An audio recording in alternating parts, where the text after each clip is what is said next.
அத்தியாயம் 2. இந்த பணியை செய்வதன் நோக்கம். இதை மேற்கொள்வதில் உள்ள திறமையின்மையும் துணிவின்மையும். காரசார விவாதம். குறிப்பிடக்கூடியதும் முனிவருடைய பட்டமுமான ஹேமாத் பந்தை வழங்குதல். குருவின் அவசியம். தம்முடைய மராத்தி மூல நூலின் கடைசி அத்தியாயத்தில் இந்த பணியை செய்வதற்கு அடிகோலிய காரணங்கள், இதை படிப்பதற்கு தகுதியுடையவர்கள் முதலிய பல அம்சங்களையும் எடுத்துச் சொன்னார். இந்த அத்தியாயத்திலும் அதையே குறிப்பிடத் தொடங்குகின்றார்.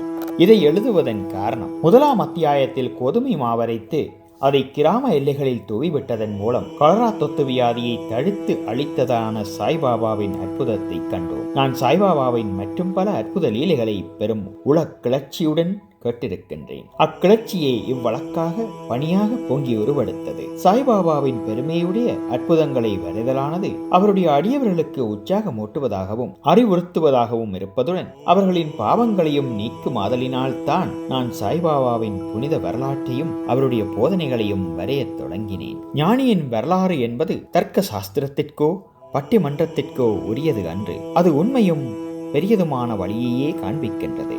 பணியை செய்ய திறமையின்மையும் துணிவின்மையும். நாம் இப்பணியை செய்ய தகுதியுடையவர் அல்ல என்று ஹேமாத் பந்த் நினைத்தார். எனக்கு நெருங்கிய நண்பனின் வாழ்க்கையே தெரியாது. அப்படியே எனது மனதையும் நான் அறியேன். இவ்வாறு இருக்கையில் வேதங்களால் கூற இயலாத ஒரு ஞானியின் வரலாற்றையோ அல்லது அவதாரத்தின் குணங்களையோ நான் எங்கனம் எழுதுவேன்? ஒரு ஞானியின் வாழ்க்கையை விவரிக்கும் ஒருவனும் ஞானியாகவே இருக்க வேண்டும். எனவே நான் எங்கனம் அவர்தம் புகழை விவரிக்க இயலும்? ஞானியின் வாழ்க்கையை வரைவதென்பது மிக கடினமானதாகும். ஒருவன் ஏழ்கடல் ஆழத்தையும் அளவிட்டு விடலாம். துணி ஜோடனைகளினால் ஆகாயத்தையும் அலங்கரித்து விடலாம். இது தீர்க்கமிக்க செயலாகும் என்று நான் அறிவேன். இது என்னை பார்த்து ஒரு நகைக்க இடம் கொடுத்துவிடும் என நான் சாய்பாபாவின் அருளை நாடினேன். அடியவர்கள் விரும்பும் வெற்றிகரமாய் முடிவரும் இந்த பணியை மேற்கொள்வதற்கு ஞானியர் தம் வாழ்க்கை வரலாற்றை எழுதுவோரை கடவுள் விரும்புகிறார் என்று மகாராஷ்டிரத்தைச் சேர்ந்த முன்னோடி கவியும் ஞானியுமான ஸ்ரீ ஞானேஸ்வர் மகாராஜ் என்பவர் எடுத்து எம்பியிருக்கின்றார்.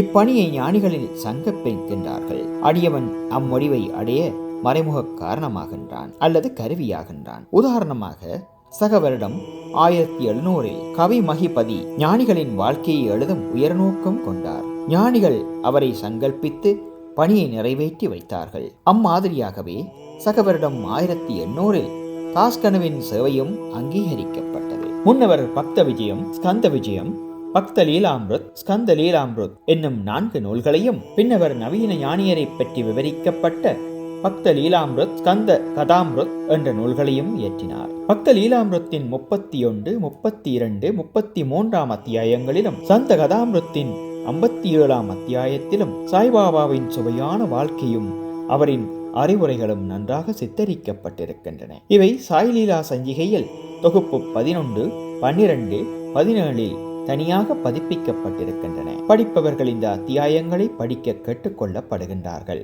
அங்கனமே பாந்திராவைச் சேர்ந்த திருமதி சாவித்ரிபாய் ரகுநாத் தெண்டுல்கர் பதிப்பித்துள்ள சாய்நாத் பஜன்மாலா என்ற சிறிய அடக்கமான புத்தகத்திலும் சாய்பாபாவின் அற்புத லீலைகள் சித்தரிக்கப்பட்டிருக்கின்றன. தாஸ்கனு மகராஜும் பல்வேறு இனிய பாடல்களை சாய்பாபா மீது எழுதியிருக்கின்றார். குஜராத்தில் அமிதாஸ் பவனி மேதா என்னும் சிரடியை சேர்ந்த ஒரு அடியவர் சாய்பாபாவின் நிகழ்ச்சிகளை பதிப்பித்துள்ளார். தக்ஷண பிஸ்தா சம்ஸ்தானம் சாய்நாத் பிரபாவை சில பதிப்புகள் செய்தனர். இவ்வாறு சாய்பாபாவை பற்றி பல நூல்கள் இருக்கும் பொழுது இந்த சத் சரிதம் ஏன் எழுதப்பட வேண்டும், அதற்கான தேவை என்ன என்னும் எதிர்ப்பு கேள்விகள் வருகின்றன. விடை தெளிவானதும் எளியதும் ஆகும். அகன்று ஆழ்ந்த எல்லையற்ற ஓர் பெருங்கடல் போன்று சாய்பாபாவின் வரலாறு உள்ளது. அனைவரும் அதனில் ஆழ்ந்து மூழ்கி விலை மதிப்பட்ட ஞானம், பக்தி என்ற முத்துக்களை எடுக்கலாம். நல்லுணர்வில் ஊறிக் கிடக்கும் மக்களுக்கு அவற்றை கொடுக்கலாம். சாய்பாபாவின் கதைகள், சிறுகதைகள், அறிவுரைகள் ஆகியவை மிகவும் அற்புதமானவை. இவ்வுலக வாழ்க்கையினுடைய துன்பப் பெருஞ்சுமைகளை சுமந்து கொண்டிருப்பவர்கள், கவலையால் பீடிக்கப்பட்டுள்ளோர் ஆகியவர்களுக்கு மன அமைதியையும் மகிழ்ச்சியையும் அவை அளிக்கின்றன. வேத அறிவையொத்த விறுவிறுப்புள்ளதும் அறிவூட்டுவதுமான சாய்பாபாவின் போதனைகள் எல்லாம் கேட்கப்பட்டு நற்சிந்தனை செய்யப்பட்டால் அடியவர்கள் கோரும் பிரம்மத்துடன் ஐக்கியமாதல், சாஷ்டாங்க யோகம், தியான பேரின்பம் முதலியவற்றை பெறுவர். எனவே இந்த நிகழ்ச்சிகளை பொறுக்கியெடுக்க எண்ணம் கொண்டேன். அதுவே எனது சிறந்த வழிபாடு ஆகும் என்பதனால் சாய்பாபாவின் தரிசனத்திற்கு கொடுத்து வைக்காத இந்த எளிய ஆன்மாக்களின் கண்களுக்கு இந்த நிகழ்ச்சி தொகுப்புகள் பேருபையாக இருக்கும். எனவே நான் சாய்பாபாவின் போதனைகளையும் இயற்கையானதும் எல்லையற்றதுமான தன்னுணர்வு கருத்துகளையும் சேகரிக்க முற்பட்டேன். இப்பணியில் பாபாவே என் உள்ளுணர்வை கிளப்பிவிட்டார். உண்மையில் என்னுடைய அகங்காரத்தை அவர்தம் பாதத்தடியில் சமர்ப்பித்து இம்மை மறுமை இரண்டிலும் என்னை பூரண சந்தோஷமாக்குவார் என்று எண்ணினேன். இப்பணிக்கு நானே எனக்கு அனுமதி அளிக்கும்படி சாய்பாபாவை கேட்க முடியவில்லை. பாபாவின் நெருங்கிய அடியவரான மாதவ்ராவ் தேஷ்பாண்டே என்ற பாபாவிடம் எனக்காக கேட்கும்படி வேண்டிக் கொண்டேன். அவர் எனது எண்ணத்திற்காக பாபாவிடம் வாதாடினார். இந்த அண்ணா சாஹேப் தங்கள் வரலாற்றை எழுத விரும்புகிறார். நான் ஒரு ஏழை பக்கிரி என்று கூறாதீர்கள். ஆயின் நீங்கள் சம்மதித்து அவருக்கு உதவியளிப்பதாக கூறினால் அவர் எழுதுவார். அன்றி தங்கள் திருவடி கருணையே இந்த பணியை நிறைவேற்றிவிடும். தங்கள் அருள் துணையின்றி எதுவும் வெற்றிகரமாக செய்ய இயலாது. சாய்பாபா இவ்வேண்டுகோளை திருச்செவி மடுத்தவுடன் உருகி உதி என்னும் திருநீர் அளித்து ஆசீர்வதித்து தன்னுடைய வரம் நல்கும் கரத்தை என் தலைமேல் வைத்து இவர் நிகழ்ச்சிகள் அனுபவங்கள் ஆகியவற்றை தொகுத்து குறிப்பெடுத்து வைத்துக் கொள்ளட்டும். நான் இவருக்கு உதவி செய்வேன். அவர் ஒரு புறக்கருவியே ஆவார். என்னுடைய வரலாற்றை நானே எழுதி என்னுடைய அடியவர்களின் நாவலை பூர்த்தி செய்ய வேண்டும். அவர்தம் அகங்காரத்தை அறவே களைந்து என் பாதங்களில் சமர்ப்பித்து விடட்டும். வாழ்க்கையில் இங்கனம் செய்பவனுக்கே நான் மிகவும் உதவி புரிகின்றேன். என்னுடைய வாழ்க்கை நிகழ்ச்சிகளை பற்றி என்ன? நான் அவருடைய வீட்டில் ஒள்ளும் வகையெல்லாம் ஓபாதி பணிபுரிகின்றேன். அவருடைய அகங்காரம் சிறுதுளியும் மிஞ்சீராமல் அறவை அளிக்கப்பட்டுவிட்டால் நான் அவருட்புகுந்து என் வாழ்க்கை நிகழ்ச்சிகளை எழுதுவேன். அடியவர்தம் உள்ளங்களில் எனது நிகழ்ச்சிகள் அறிவுரைகள் நம்பிக்கையூட்டும். எளிதில் என்னை உணரலாம்.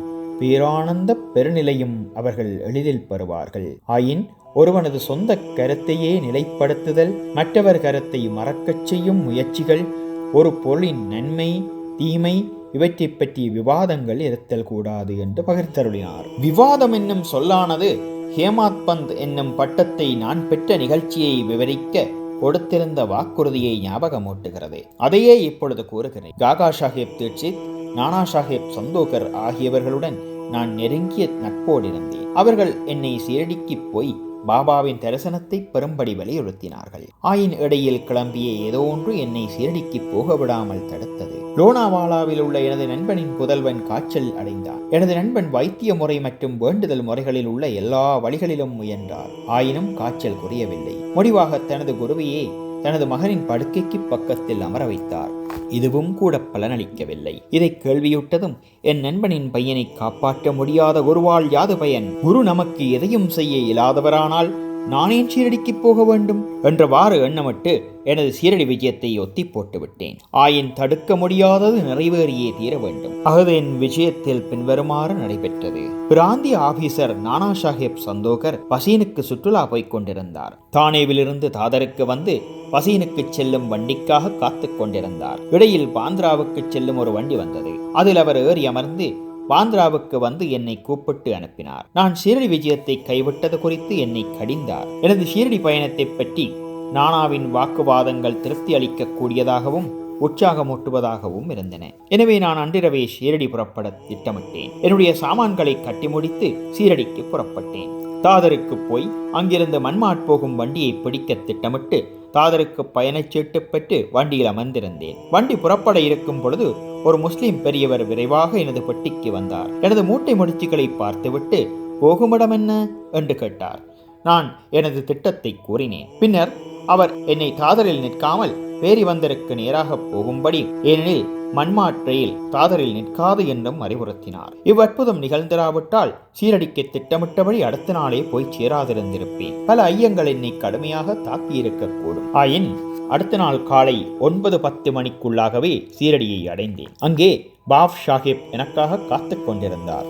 இது 1910 நிகழ்ந்தது. அப்போது யாத்திரிக அடியவர்களுக்கு ஒரே ஒரு தங்குமிடம்தான் இருந்தது. அது சாதேவனுடைய வாதாவாகும். குதிரை வண்டியிலிருந்து இறங்கிய பின்னர் பாபாவின் தரிசனம் பெற ஆவலாய் இயங்கியிருந்தேன். மசூதியினின்று திரும்பி வந்த பெரும் அடியவரான தாத்யா சாஹேப் நோல்கர், சாய்பாபா வாதாவின் மூலையில் இருக்கிறார், முதலில் ஒரு முன்னோடி தரிசனம் செய்துவிட்டு குளித்தபின் சாவகாசமாக பார்க்கலாம் என்று கூறினார். இதை கேட்டவுடனே நான் பாபாவிடம் ஓடி சாஷ்டாங்க நமஸ்காரம் செய்தேன். எனது மகிழ்ச்சிக்கு எல்லை இல்லை. நானா சாஹிப் சந்தோகர் என்னிடம் கூறியதற்கு அதிகமாகவே கண்டேன். என்னுடைய புலன்கள் எல்லாம் திருப்தி அடைந்தன.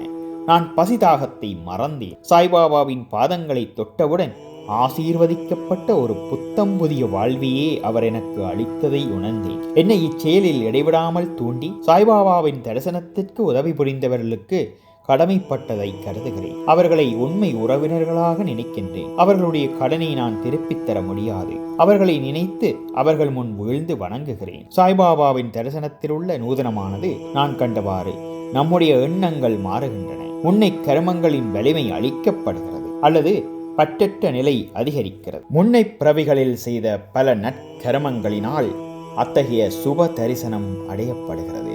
நீங்கள் சாய்பாபாவை கண்டுவிட்டீர்களேயானால் புற உலகு எல்லாம் சாய்பாபாவாக தோற்றமளிக்கிறது. சூடான விவாதம். குருவின் தேவையை பற்றி எனக்கும் பாலா சாஹிப் பாடேக்கும் இடையில் ஒரு சூடான விவாதம் நான் ஷீரடிக்கு வந்த தினத்தன்று நடைபெற்றது. நாம் சுதந்திரத்தை நாமே இழக்க வேண்டும், மற்றவர்களிடம் ஏன் சரணாகதி அடைய வேண்டும் என்று நான் விவாதித்தேன். நாம் நம்முடைய கடமையை செய்ய வேண்டியிருக்கையில் ஏன் குரு தேவைப்படுகிறார்? ஒருவன் தன்னாலான முயற்சிகளை செய்து தன்னைத்தானே காப்பாற்றிக் கொள்ள வேண்டும். சோம்பேறியாக தொங்குவதை தவிர வேறெதையும் செய்யாத ஒருவனுக்கு குரு என்ன செய்துவிட முடியும்? இங்கனம் நான் சுதந்திர எண்ணத்திற்கு வாதாடினேன். பாடே கர்மத்துக்காக தலைவிதிக்காக வாதாடி கூறியதாவது, நடப்பது நடந்தே தீரும். பெரியோர்கள் எல்லாம் தோல்வியுற்றிருக்கிறார்கள். மனிதன் ஒரு வழியில் நினைக்க தெய்வம் வேறு வழியில் செயற்படுகிறது. உம்முடைய புத்தி சாதுரியத்தை தள்ளிவிடுக. பெருமையும் அகங்காரமும் உமக்கு உதவாது. கொள்கைகள் மாறுபாடுகள் இவற்றுடன் இவ்விவாதம் ஒரு மணி நேரத்துக்கு நடைபெற்றும் வழக்கம் போல் ஒரு முடிவும் காணப்படாது முடிவாக களைப்படைந்து விட்டோம். நானும் மன அமைதியை இழந்தேன். வலிவான சரீர அபிமானம், அகங்காரம் இவை எல்லாவற்றில் விவாதமே இல்லை என கண்டேன். அகங்காரமே விவாதத்தை வளர்க்கிறது என்று கூறலாம். பிறகு நாங்கள் மசூதிக்கு மற்றவர்களுடன் சென்ற பொழுது காகா சாஹிப் தீர்த்தத்தை பாபா பின்வருமாறு வினவினார். சாதேவாதாவில் என்ன நடந்து கொண்டிருந்தது? விவாதம் எதை பற்றியது என்று கூறி என்னை உற்று நோக்கி மேலும் வினவியதாவது, ஹேமாத் பந்த் என்ன கூறுகிறார்? இந்த வார்த்தைகளை கேட்டு நான் மிகவும் ஆச்சரியமடைந்தேன். நான் தங்கியிருந்ததும் விவாதம் நடந்ததுமான சாதேவின் வாதாவானது மசூதியினின்று நல்ல தூரத்தில் இருக்கிறது. சர்வ வியாபியாகவும் அகத்திலிருந்து ஆட்டுவிப்பவராகவும் இல்லாவிட்டால் எங்களது விவாதத்தை பாபா எங்கனம் அறிந்திருக்க முடியும்? முக்கியமானதும் ஞானம் மிளர்வதுமான பட்டம். சாய்பாபா என்னை ஏன் ஹேமாத் பந்த் என்ற பெயரால் அழைக்க வேண்டும் என்று நான் எண்ணமிட ஆரம்பித்தேன். இச்சொல் ஹேமாத்திரிய பந்த் என்ற வார்த்தையிலிருந்து திருத்தப்பட்டதாகும். இந்த ஹேமாத்திரிய பந்த் ஜாதவ அரச வம்சத்தைச் சேர்ந்த ராமதேவ் மகாதேவ் என்ற தேவகிரி அரசர்களின் புகழ்பெற்ற மந்திரியாவார். கல்வி கேள்வி நிரம்ப பெற்று நட்பண்புகள் நிறைய பெற்ற அவர் ஆன்மீக விஷயங்கள் அடங்கிய சதுர்வர்க்க சிந்தாமணி மற்றும் ராஜ பிரபஸ்தி போன்ற பல உயர்ந்த நூல்களின் ஆசிரியரும் ஆவார். கணக்கு பேரேடுகளில் புதிய முறைகளை கண்டுபிடித்து புகுத்தியவரும் மற்றும் மராத்திய சுருக்களத்தின் கர்த்தாவும் ஆவார். ஆனால் நான் முற்றிலும் மாறுபட்டவன், அறிவற்ற ஓட்டமற்ற நடுத்தர வண்ணத்தோன். எனவே அந்த பட்டம் எனக்கு எதற்காக சூட்டப்பட்டது என்பது விளங்கவில்லை. ஆனாலும் அதை குறித்து தீவிரமாக சிந்தித்து அது என் அகங்காரத்தை அழித்து பணிவாகவும் அடக்கமுடனும் இருக்க வேண்டும் என்பதற்காக அளிக்கப்பட்டது என நினைத்தேன். விவாதத்தில் எனக்குள்ள புத்தி சாதுரியத்துக்காகவும் அது வழங்கப்பட்டதாகும். எதிர்கால நிகழ்ச்சிகளை உற்று நோக்கில் பாபாவின் சொற்கள் தபோல்கரை ஹேமாத் பந்த் என்று அழைத்தது முக்கியமானதும் தீர்க்க தரிசனம் நிறைந்ததுமாகும்.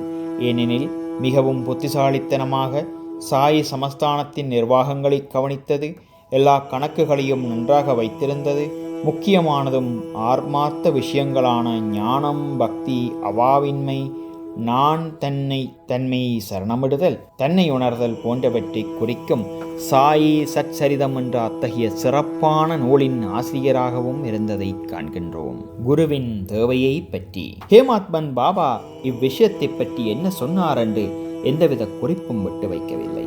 ஆனால் காகா சாஹிப் தீட்சித் இந்த விஷயத்தை தனது குறிப்புகளில் பதிப்பித்துள்ளார். ஹேமாத் பந்தின் சாய்பாபா சந்திப்பின் அடுத்த நாளில் பாபாவிடம் காகா சாஹிப் தீட்சித் சென்று தான் சீரடியை விட்டு போக வேண்டுமா என்று கேட்டார். பாபா ஆம் என்றார். பிறகு எங்கே போவது என்று யாரோ கேட்டார்.